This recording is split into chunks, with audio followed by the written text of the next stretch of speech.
and Assalamu alaikum and shalom to everybody. Can you hear me properly? Okay, now you can hear me? Okay. How about now? Okay. So I can already see so many faces in the room wondering, uh-oh, what is she doing now? Especially my relatives who are here.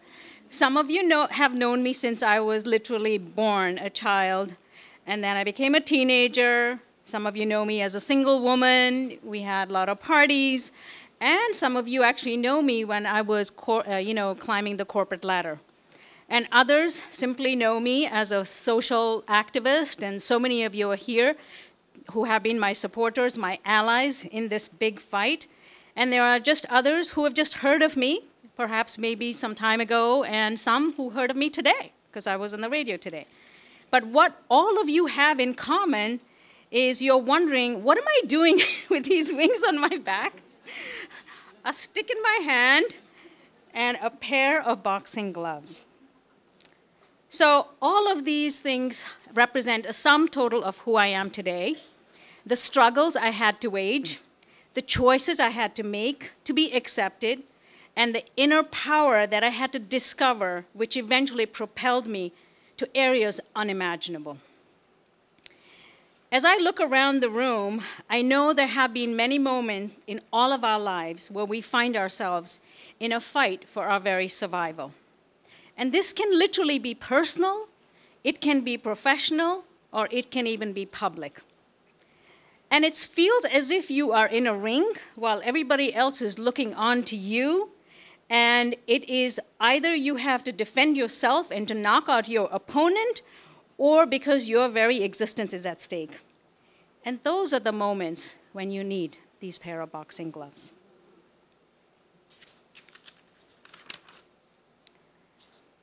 And sometimes you find yourself as an outsider, yearning to be accepted by your peers who think of you as the other. And you want to be part of that tribe. You want to be part of those people. And you try and find ways so that you can be valued so much that they will accept you.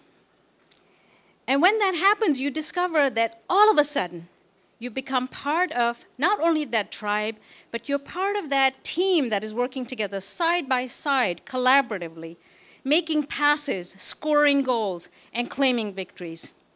And that, ladies and gentlemen, is what this hockey stick taught me. The art of working as a team. And then there are moments when you question everything. Everything that you were taught, everything that you did not want to take for granted. Sometimes even your very existence.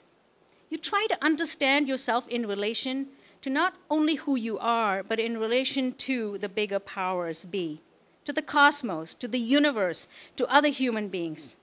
And then you question yourself, why am I here? What purpose was I created for? And what is it that I can do here? And how can I fulfill this mission? And finally, you question yourself, am I capable of doing all this? And this is what the wings are for. Now let me go back to the boxing gloves, because they mean a lot to me.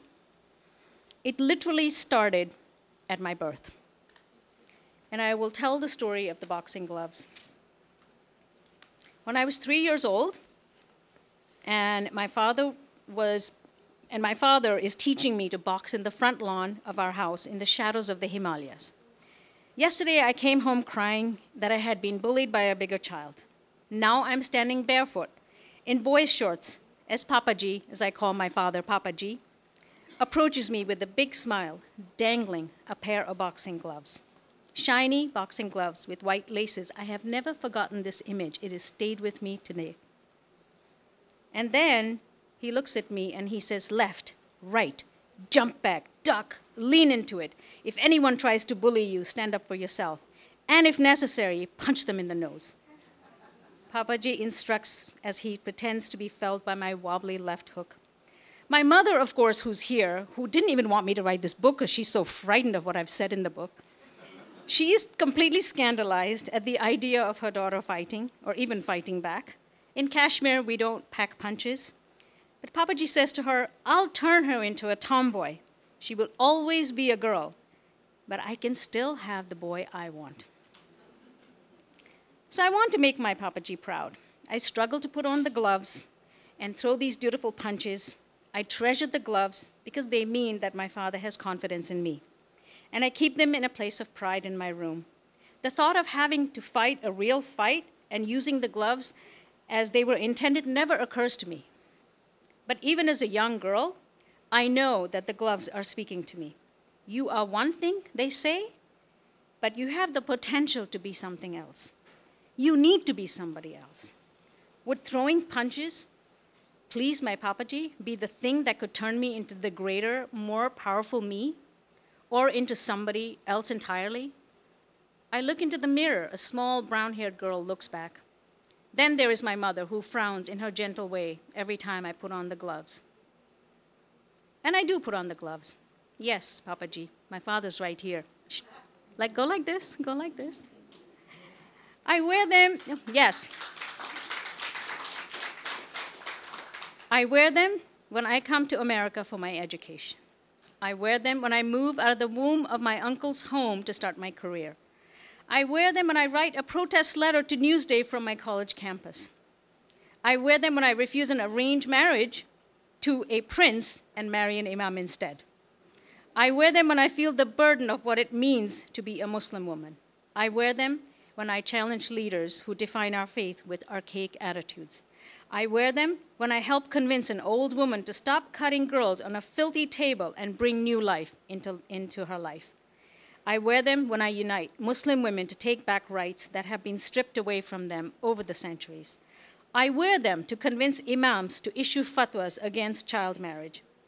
I wear them to honor my faith. In fact, since that day in the yard in Kashmir, I have never taken off those boxing gloves. I have been quietly passing them on to my sisters around the world.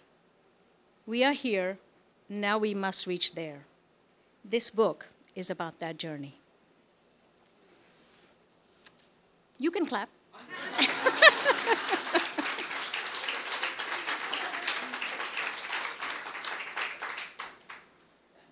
So I never thought that I would use the boxing gloves, but then I found myself in 2010. Many of you heard about the Ground Zero controversy, right smack in the middle of it all. Thrown in front of the media, regular stream of interviews coming in, taking over my life, CBS, NPR, Democracy Now!, we want you, we want me. I wish they would want me now. It seemed that every media outlet wanted to speak to me. The ABC anchor, Christiana Amanpour, convinced me to participate in a debate that she would moderate called Should Americans Fear Islam? When I arrived at the makeshift studio, the admission line was snaking out the door, and the debate was overbooked. I introduced myself in the green room to Reverend Franklin Graham, who was supposed to be on the panel with me. I said to him, when I introduced myself, I was very respectful of him because I had gone to a Catholic school and expecting the same in return. And he said to me very bluntly in my face, I want you to know that I don't believe in Islam, exclamation point. I don't believe a word of it. I do love Muslims, but your religion is not real. I was dumbfounded at his rudeness and appalled that he would call himself a Christian. This couldn't be the same religion that the nuns of my convent school in Kashmir who had practiced this Christianity. I felt as if Sister John, those of you who have gone to the school, Sister John might leap out of her grave and say, go, suck it to him, suck it to him. And I did. I looked him straight in the face and told him, I want you to know I went to Catholic school for 11 years and have recited the Lord's Prayer 3,000 times. Jesus is this close to my heart, and your words do not represent the teachings of Jesus I know.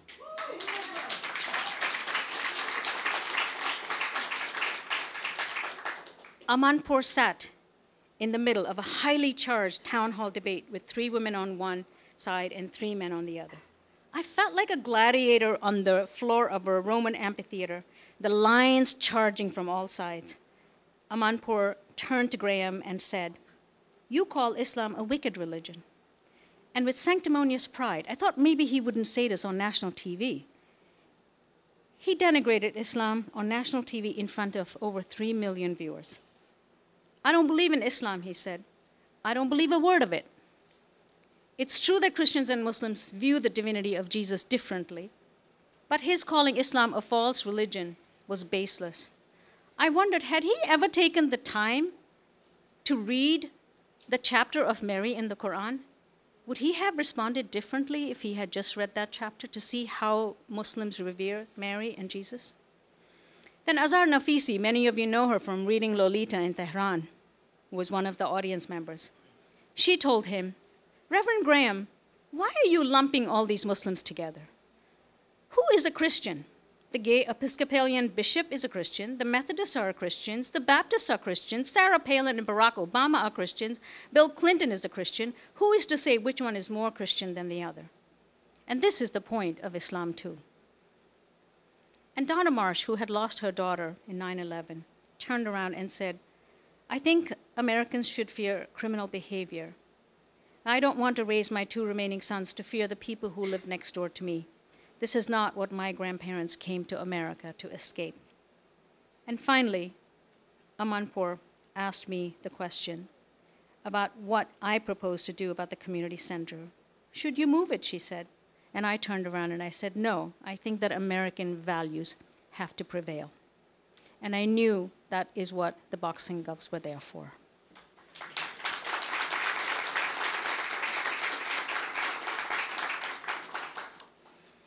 So as I mentioned, and that I was born in Kashmir, the most beautiful place on earth. Many of you have heard it's called Paradise on Earth. And I was born in a Muslim home, and I was sent to Catholic school, and I had Sikh friends that I climbed trees with. Bought fresh word from Buddhists, and we had Hindu professors, and I had led a very multi-religious life at a very early age, at the age of 15, and we were always told that we were from the lost 10 tribe of Israel. That's what my grandfather had written in his book called Kashmiri Muslim. And so whatever happened, my uncle and aunt came to Kashmir, and my mother was so determined that I should stand on my own feet and make my own future. And so God had it planned, and I was sent to America. And there I landed in a 99.9% Jewish neighborhood. And so, what was that like? There was silence in the social studies class. And the teacher, Mr. Green, read aloud the class list. When he announced my name, Farhat, I think even he was a little perplexed. I stood up to respond, yes, sir, as I had done in the Catholic school that I attended. Meanwhile, the rest of the class was just lounging in their seats. Some were blowing bubbles with their chewing gum. Others seemed half asleep, or some were stoned, didn't even know they were in class. I recognized their drug state from the hippies who used to come to Kashmir seeking nirvana. And there I was, saluting, like as if I was in a military academy.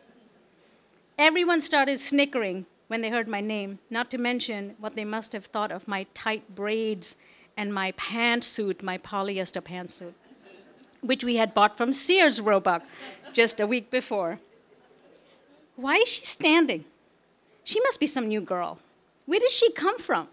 From India. Did she go to school on an elephant?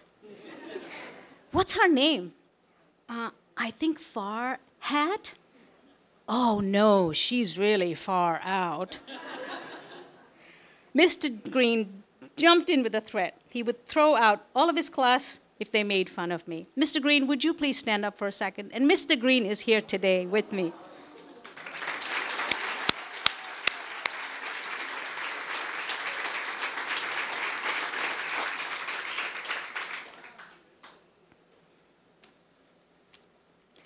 But I needed to find a way to be accepted. I was desperate. I was a popular girl in Kashmir, and here I was, a total misfit. I didn't know what to do. And I decided I had to find and choose a few activities that I could succeed in and throw myself into it. And I had been a superb hockey field player in Kashmir, center forward and a goalkeeper. So I began to think perhaps maybe hockey field would be my entree, especially when I saw the dismal performance of the Jericho hockey team. I asked Mrs. Schwartz, how many of you know Mrs. Schwartz? Wave. Okay, all the people who've had Mrs. Schwartz. I asked Mrs. Schwartz, the phys ed teacher, if I could join the team.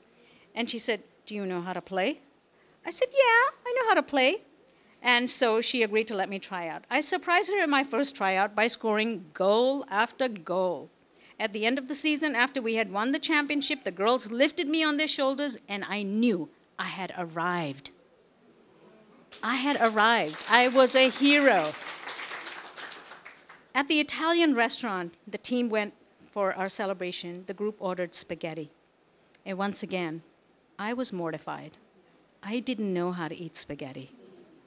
You don't know how to eat the stuff, do you?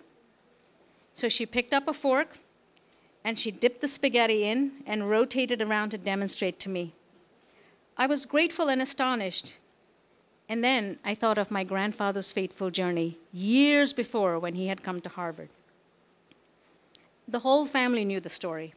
On the boat trip to America, my grandfather was served a dish of peas. Having no idea how to eat them, he tried to use his fork, but as they rolled off, they bounced on the floor. Dadaji might have given up, but he was hungry.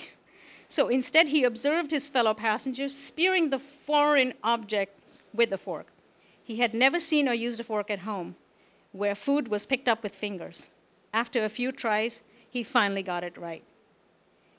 And with his newfound knife and fork skills, would they have listened to his ideas and respected his opinions? Anyway, to be honest, my grandfather never entirely agreed with the efficiency of Western cutlery over good old reliable hands and fingers, which had worked just fine for his ancestors for hundreds of years, but he considered the awkward cultural custom part of his education, and eating spaghetti was now part of mine.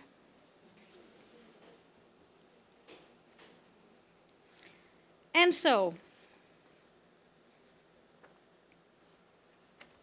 today, I represent a challenged community in America. The repercussions of new wars in Muslim lands directly impact our community here, whether they are a diaspora community or they are a community that has been here for hundreds of years, because their loyalties get questioned. Civil liberties violations against them stem from the Patriot Act. Workplace discrimination, school harassment, hate crimes are unreported. And there are those who want to continue to propagate a clash of civilizations. And we see interfaith collaboration increase by 1,000%, and more than 80% of American mosques now have outreach programs and open houses for other faiths. Despite the bleak news, there is a glimmer of hope. The media has realized that there need to be more nuanced and sophisticated understanding of Muslims and Islam. Whether it's unfair or not, our silence is deemed as complicity. And so Muslims have come to the sobering realization that it is our responsibility to step up and engage the media and the larger public if perceptions are to be reversed. On the culinary front is great news. America is integrating foods from Muslim lands into this cultural fabric. Falafel has become as prevalent as pizza. Hummus is the ultimate dip. Kebabs are the new meatballs. And biryani is as comforting as noodles and pasta. And modest wear is emerging, and Islamic fashion designs are being prominent in the news, with Muslim models appearing on front covers of fashion magazines. There are people who are creating cross-cultural and religious understanding through leading a modest fashion industry, like Hassana Yaqubi, whom I know personally. And they do it because it makes business sense, and they make money from it. On a more serious note, when I see the passion and bravery of women that I work with in Afghanistan, like Jamila, and energy and commitment of young visionaries of Sarah in London, or Elise in New York, or Shireen in Copenhagen, I see a new kind of partnership. I see the future of faith. If for too long we women were not permitted at the table, we are now creating our table. It is a long table of love, not a tall fence of hate. And as a designer, I embrace the blueprint. You can clap. You can all. So, the wings are the most important part of my journey. The wings, too, started at my birth. When my grandmother, Moji, came to my mother to console her, and she prayed, and she told my mother, "Don't worry, you don't have to worry about her. She will climb the sky."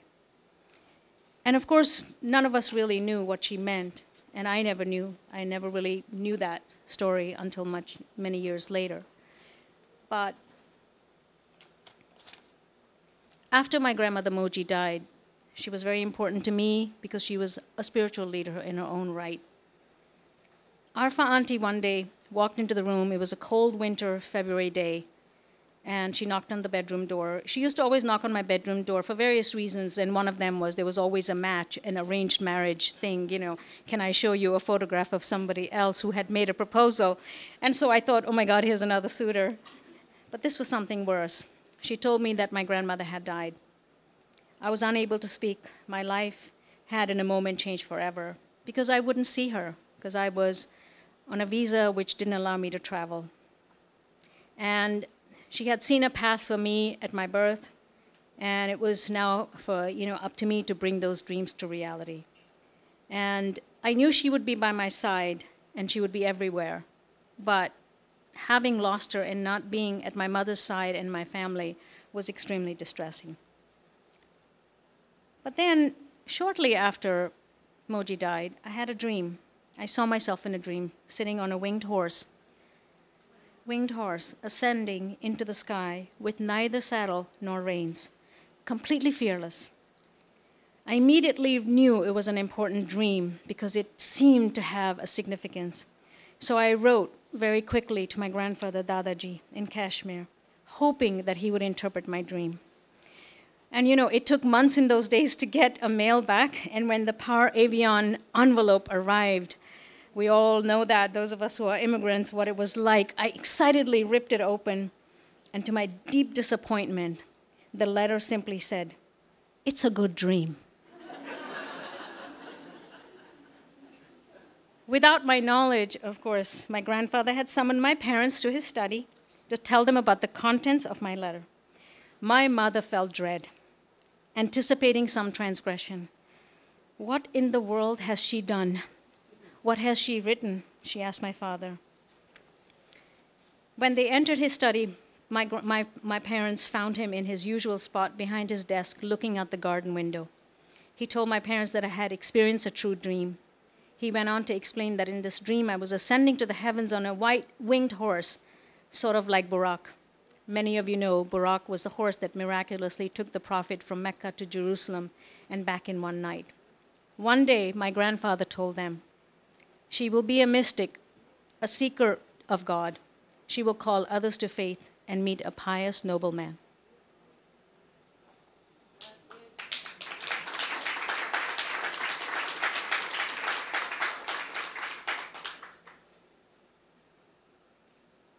They never shared this interpretation with me until years later when they came to America. And I had already embarked on a spiritual journey. And you will read about that spiritual journey in my book. I don't have enough time to explain it. And they were visiting New York, and Mommy was a little sick, so I took her to my Sufi mosque in downtown Lower Manhattan. And she told me that she had felt the spirituality of that place like she had felt the spirituality of many of the places that we would visit in Kashmir when we were young girls. And Sheikh Noor was the sheikh who had been my spiritual teacher there. And as they were exiting, Papaji whispered in Sheikh Noor's ear. He said, "I'm very concerned about my daughter. She's not married yet. Can you please find her somebody?" And Sheikh Noor turned around and said, "On the contrary, we have to put ourselves in Fatima's care." Papaji said, "Who's Fatima?" He said, "Your daughter. We named her Fatima." Sheikh Noor replied. Mommy's face lit up. She said, "You know what your Moji's name was?" And I said, "No." She said, "Fatima." Then my parents remembered the dream of the winged horse that I had described to my grandfather. With all that they had experienced that day, they chose that evening to share the dream's interpretation with me. The prediction that I would become a mystic and a caller to faith. Perhaps this day was approaching, they thought, and now their daughter would be in service of God. Perhaps one day I would walk in the footsteps of Moji and guide others to the spiritual path.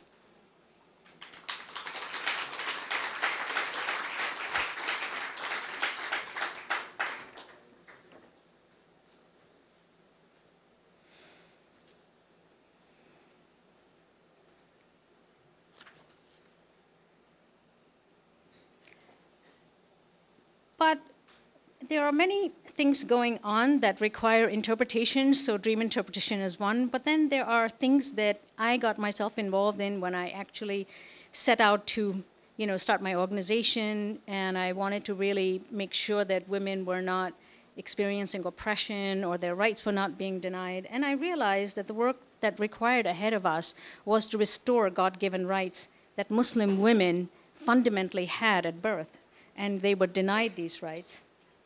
And that the obstruction that had encountered women partly came from tradition and custom and interpretation by men who had outdated attitudes. So I began to look at scriptural interpretation, and with the support of a council that I founded in 2008, we relied on looking at our scripture, the Quran, making sure that custom was not trumping religion. And so let me tell you a story about how it's all in the interpretation. In 2010, after we had done a lot of our work at the council, years after the conference that we had started, one woman, Lale Bakhtiyar, had opened our eyes to ijtihad, or independent reasoning, or the power of interpretation. I heard of a child custody case brought by a Polish-American Muslim woman against her husband, a Muslim doctor from India. She claimed that her husband had hit her for disobedience and withheld household allowance, causing her to deplete all of her money from before her marriage. She had avoided going to the police because her husband could have lost his medical license if he was convicted of felony, and as a housewife, she was dependent on him. With no recourse, she took her husband to court to fight for sole custody of her 4 children. The judge presiding was a woman, and she asked the husband what was his reason for beating his wife. He opened a translation of the Quran by Marmaduke Pickthall and pointed to verse 434, where word daraba was translated as Scrooge, or beat, or hit. He told the judge that clearly his religion allowed him to beat his wife, and by using this justification, he was seeking protection under the First Amendment, the religious freedom law. Later, his wife took the stand and opened Lale Bakhtiyar's Quran, the Sublime Quran, her translation, to which it says, instead of beat, the translation was to go away. She told the judge, "You see, there is a difference of opinion about this verse, so it is not that the husband can beat his wife. It's a different interpretation." That evidence helped her to win the custody case. This demonstrated to me that the power of ijtihad, the power of reinterpretation, especially needs to be applied to modern dilemmas today.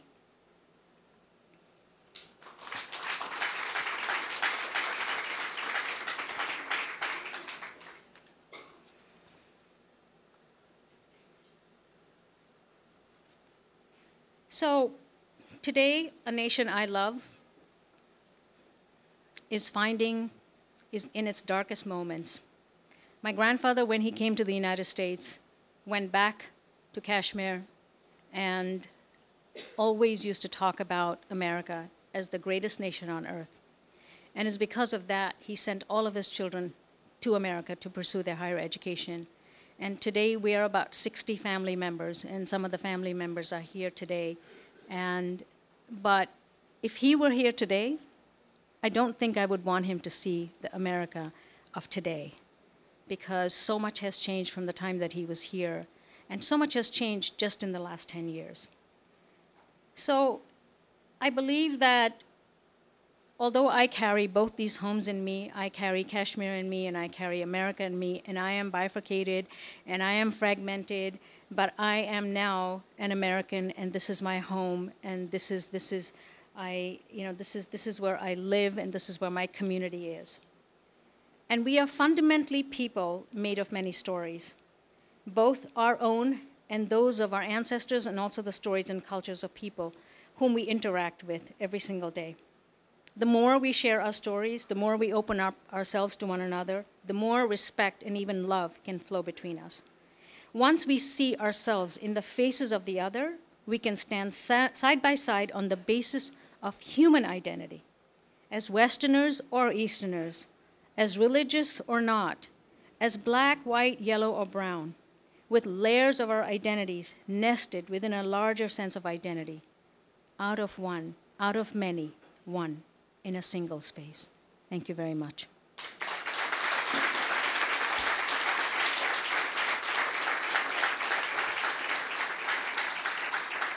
So I hear that we can now take questions from the audience. So who would like to be the first person?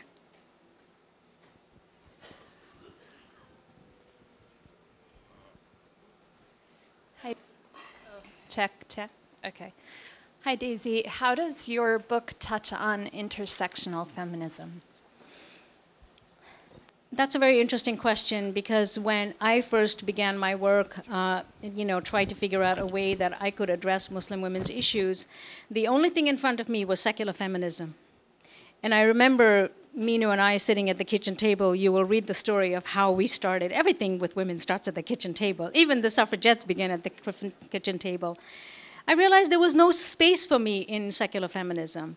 In fact, God was pushed out of the picture, and there was no space for religious women or faith-based women. And that's when I came upon a book by Helen LaKelly Hunt, who had written a book, Faith and Feminism. That changed my entire life. And I began to study the life of the suffragettes who had, fought against the abolitionist movement, who had together, black and white women had come together to end slavery and for the right to vote. And they were faith-based women.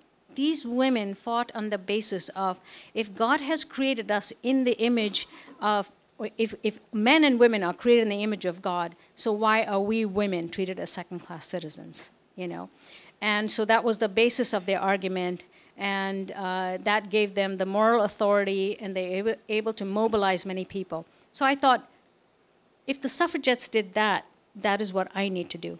And then I discovered that there was an entire, history of Muslim women that had a similar fight before me. And I discovered an entire group of women who could inspire me in my own work. So I didn't need to start anywhere. Now today we are discovering that there's something called third wave feminism. I think the goal is the same. The Me Too movement has the same goal as all of these other movements. What needs to happen now is these movements need to come together as one sisterhood, because our goal is the same. Our goal is that we should be seen as equal citizens, as equal human beings. And we should be seen not on the basis of our gender, we should be seen on the basis of our merit. And that should be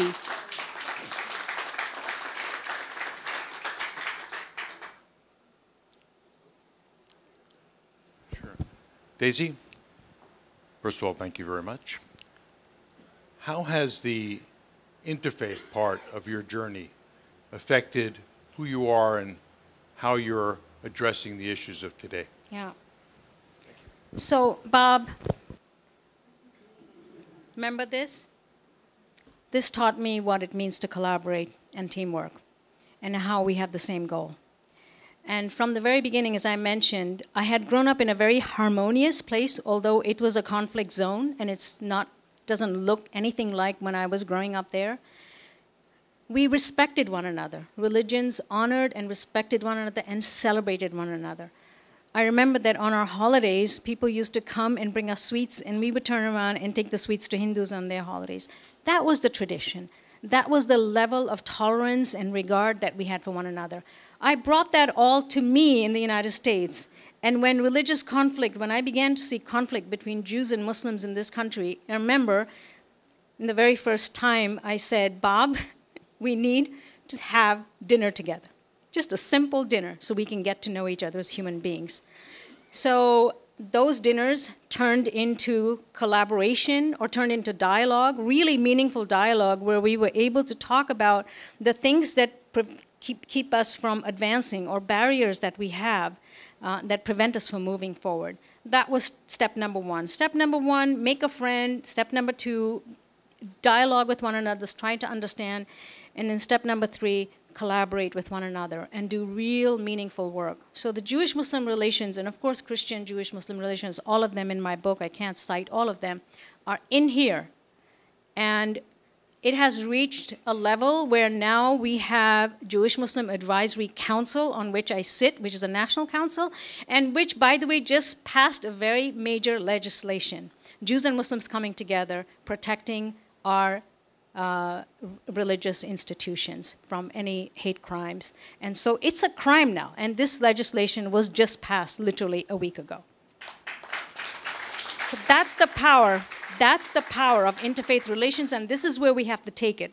Now, I'm telling you what's happening in India right now with the rape of the little girl and the polarization. I think that we have to take the models that we have developed here to other countries because they really need it.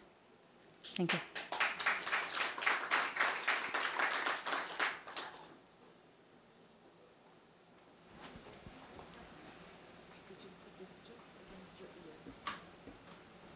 So we have a French delegation here that from the State Department, and they want to do a translation. Yes, I can hear you.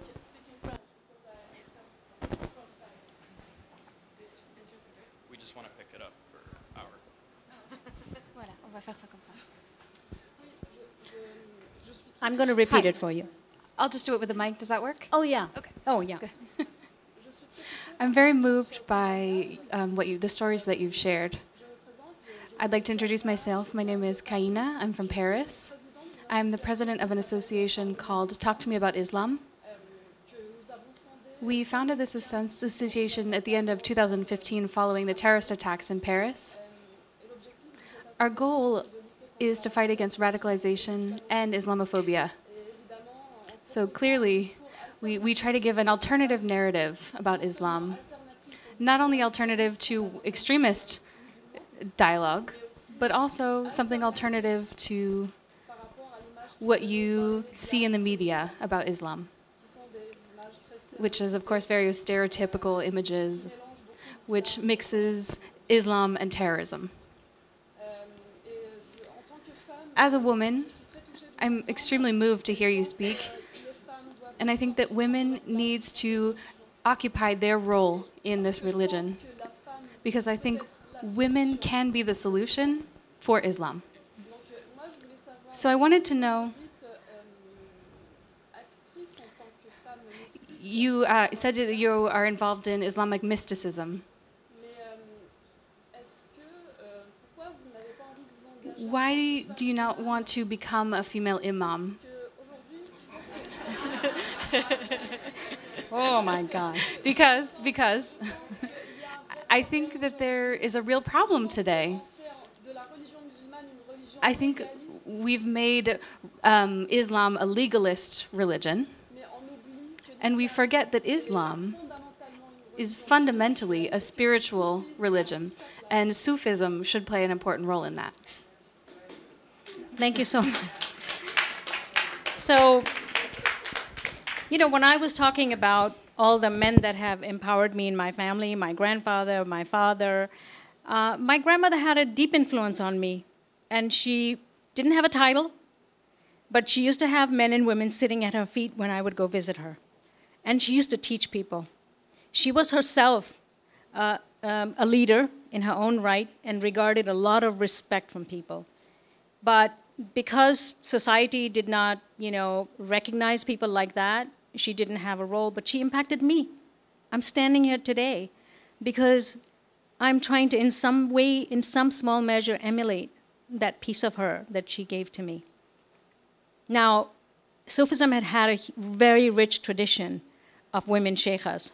They don't call them imams, but they're sheikhas, they're spiritual leaders. And they're all over the place. And I can give you tons of names of those people. They're on our website, WISE website. But as for imams, I think it's going to happen. And it's going to happen because Islam is not a centralized religion.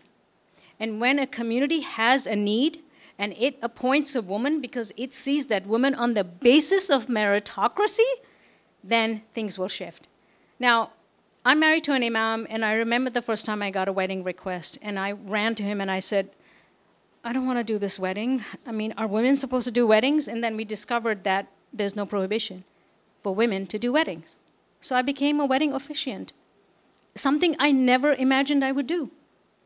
And there was a time when he wasn't here for the funeral. I had to go do funeral services because and my community didn't mind that. My community had respect for me. They regarded me in that role, and they needed me. So in pockets of communities, because we are decentralized, we don't have a central authority that speaks for us, a community can appoint its old woman leader. And I think it's going to happen. It's just a matter of time when enough women want it and seek it and are knowledgeable enough to regard, to command respect. And I think it's going to happen, definitely. As far as women leaders, and we know everywhere that women have always championed all the major movements in the world, and we're at the forefront of many, many peace movements. In the United States, we're fighting for the Me Too movement right now. And as far as extremism goes, I'd like to speak to you on the sidelines about a project that we've just launched a year ago called Wise Up. That was my equivalent of a boxing glove because we needed something so big. We needed to define Islam and separate it from terrorism once and for all. And we needed to tell the story of who Muslims really are and what they really believe. And so it's meant for the general public so that you can see in clear, black and white, who we are and what. Oh, Lisa's ahead of me. This is the other book that we just published just last year, and it's got everything in it, and I'm happy to give you a gift today. Thank you.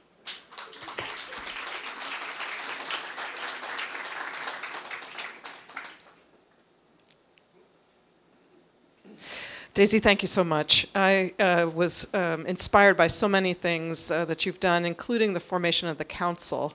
And I wondered if you'd talk a little bit about forming circles of support and how that's played in your journey. Circles of support within the Muslim community or outer community? Yeah. So, when I began my interfaith dialogue, literally, I was doing it with my husband and with rabbis, and we created these circles, but the rabbis were leaders. And then one day, Sarah Brockus, who was from the Methodist Church, came up to me, tapped me on the shoulder, and said, why don't we do a women's dialogue? We need to do something different. Women need to do something different. And 3 women came together, Methodist Church, myself, and Eileen Weiss from the B'nai Jeshurun Synagogue. And we came together and we decided that we were going to tell the story a little differently. We were going to use theater as a way to engage people. And we were going to break down the stereotypes by using real-life stories that would be collected on the streets of New York. What people thought of Islam, what are they saying, and we would act it out. Because we could use the license of theater to tell very provocative things that you can't say otherwise. So that initial circle, those 3 women, that reached out to 16 additional organizations, and we began to do a bread fest, a music fest, and eventually when we were attacked in 2010, guess who circled the wagons around us? This interfaith community. I would not have survived had it not been for the support of the interfaith community, knowing that they had my back. And so it's very important that when something happens in the name of religion, that other people rally around us and we support one another. I hope that today the Me Too movement can join the faith-based movement, because that is the gap that we have in this country, and that is why we lack potency, and that I think if we rallied together and we brought these 2 movements together, we would see a seismic shift. So thank you very much.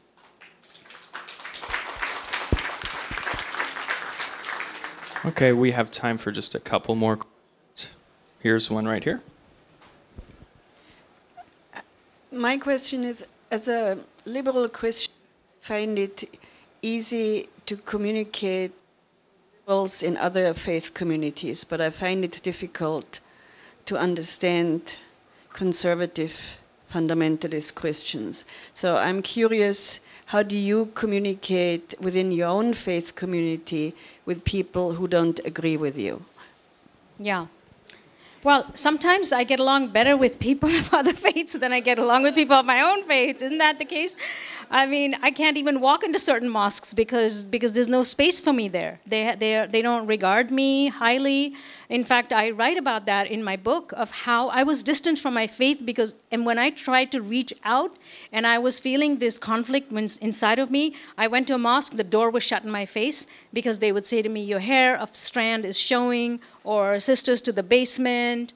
And that is why when I got married to an imam, I said, we have to make sure that women are regarded. Of course, he regarded women very highly, and we had, space for women in the mosque together. So I think that I don't bother working with people that fundamentally disagree with me.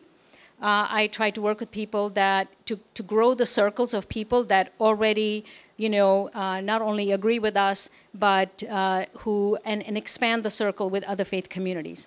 However, there are people that disagree with us.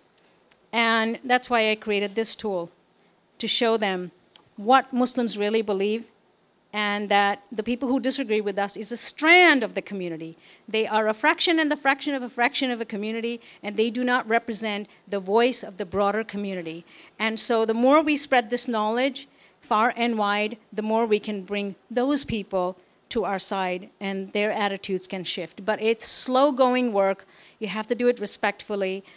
So just very quick example, in my book I talk about how we went to Afghanistan and we did work in Afghanistan with imams who were very conservative, who didn't believe that women had rights, who didn't believe that women had educational rights. Child marriages were being conducted by these imams, and with enough training, sitting with them face to face, showing them evidence from our scripture that what they were doing was not in the spirit of the scripture, that it was a misinterpretation, we were able to change hearts and minds very quickly. And I show examples of that in my book, of how we did it and how these imams have become real champions for women's rights. They're even not conducting child marriages because they refuse, because they know they're fundamentally doing something wrong. So education, education, education.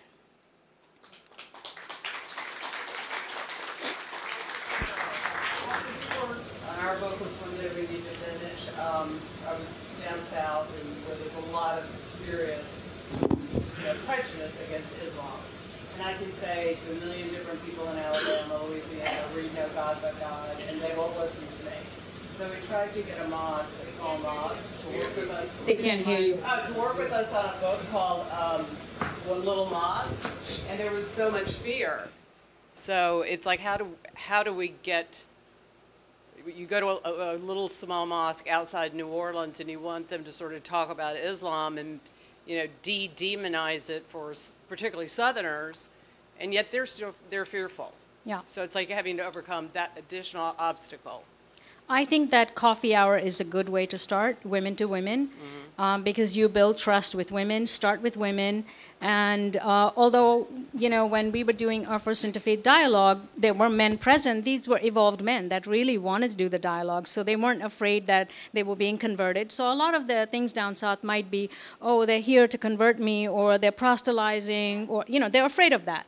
So they're not afraid that they will learn something new. They're just afraid that they might learn something new and they might have to convert. They actually fundamentally believe that we're out to convert people. They really believe that. So I think if you just build relations with women, and happy to sign you up with some women if I know any in that area, to start very small and then build it up at the friendship level. That's how it always starts, very small. You are a champion.